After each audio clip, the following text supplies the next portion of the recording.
The only excitement in their lives comes in high summer when the marula trees are in full fruit. At first, the marulas are very tasty and hard to get at. You have to be either agile or strong to get your share.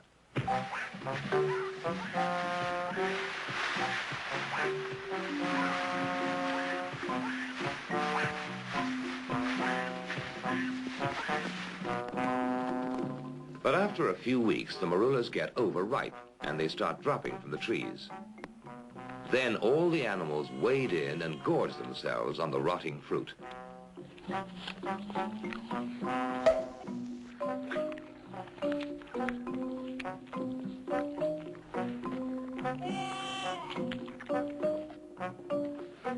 It starts fermenting in their tummies and turns into a very potent brew.